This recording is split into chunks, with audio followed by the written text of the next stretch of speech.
दिल्ली समेत पूरे उत्तर भारत में कड़ाके की ठंड है। दिल्ली के तमाम इलाके ऐसे हैं जहां पर मिनिमम तापमान 1.5 डिग्री सेल्सियस रहा है, जबकि लद्दाख, वाराणसी और ताजनगर, आगरा में मिनिमम तापमान 3 डिग्री सेल्सियस। अलग अलग इलाकों में कड़ाके की ठंड पड़ रही है। आम जनजीवन प्रभावित हुआ है। लोग घरों से बाहर नहीं निकल रहे हैं। कड़ाके की ठंड की वजह से स्कूलों को बंद करना पड़ रहा है। भीषण सर्दी और कोहरे की वजह से किसानों की फसल बर्बाद हो गई है।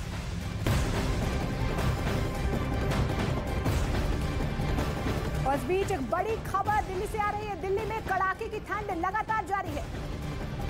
दिल्ली के ब्रिज इलाके में सबसे कम टेम्परेचर 1.5 डिग्री सेल्सियस। दिल्ली में साल का सबसे ठंडा दिन रहा। लोधी रोड में तापमान 2 डिग्री सेल्सियस रहा, तो वहीं सफदरजंग में 2.2 डिग्री सेल्सियस तापमान रहा।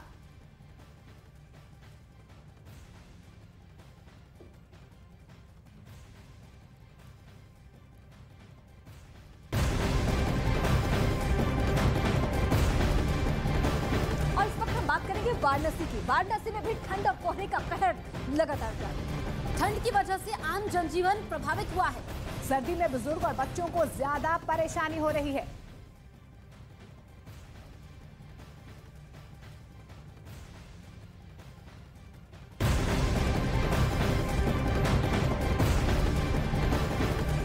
दिल्ली के आगरा में भी कोहरे और ठंड का प्रकोप जारी है। आगरा में न्यूनतम तापमान 3 डिग्री सेल्सियस रहा है। रिकॉर्ड तोड़ ठंड से लोग बेहद परेशान हैं। ठंड की वजह से आम जनजीवन अस्त व्यस्त हो चुका है। और विजिबिलिटी की अगर हम बात करें तो विजिबिलिटी भी काफी कम है।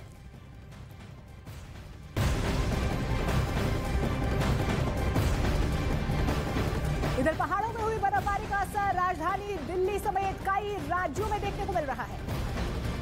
दिल्ली में सबसे ठंडा दिन रहा। दिल्ली के ब्रिज इलाके में पारा 1.5 डिग्री सेल्सियस दर्ज किया गया। तो वहीं अगर हम मध्य प्रदेश की बात करें तो यहाँ पर छतरपुर में पारा 0.2 डिग्री सेल्सियस तक पहुंच गया, जिसकी वजह से वहां ठंड का कई सालों पुराना रिकॉर्ड भी टूट गया।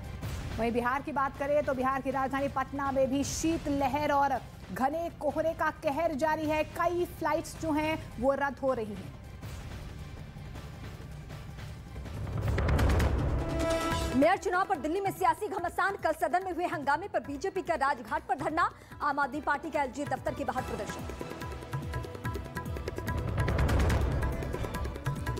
एयर इंडिया के विमान में महिला से बदसलूकी केस में आरोपी शंकर मिश्रा गिरफ्तार। दिल्ली पुलिस ने बेंगलुरु में आरोपी को पकड़ा।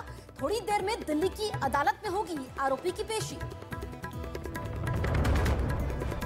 कंझावला केस में चश्मदीद निधि को लेकर बड़ा पर्दाफाश। साल 2020 में ड्रग्स केस में गिरफ्तार हुई थी निधि। ट्रेन से गांजा ले जाने का लगा था आरोप। केस में फिलहाल जमानत पर है निधि।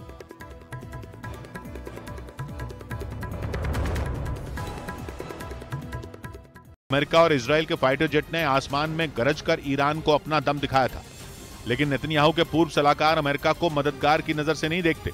उनका मानना है कि अमेरिका भले ही इजराइल के साथ दिखता हो, लेकिन ईरान पर हमले के वक्त वो किस करवट बैठेगा इसका अंदाजा मुश्किल है। मार्क रेगेव के मुताबिक नेतन्याहू को अपने लोगों की सुरक्षा के लिए किसी के भरोसे रहने की जरूरत नहीं है, बल्कि अपनी सेना को इतना मजबूत करने की जरूरत है कि वो जब चाहे ईरान पर वार कर सके और उसकी धमकियों का जवाब दे सके। लेकिन नेतन्याहू के पूर्व सलाहकार की इस नसीहत के बीच ही इजराइल के नए रक्षा मंत्री योआव गैलेंट ने एक बार फिर अमेरिका से ही गुहार लगाई।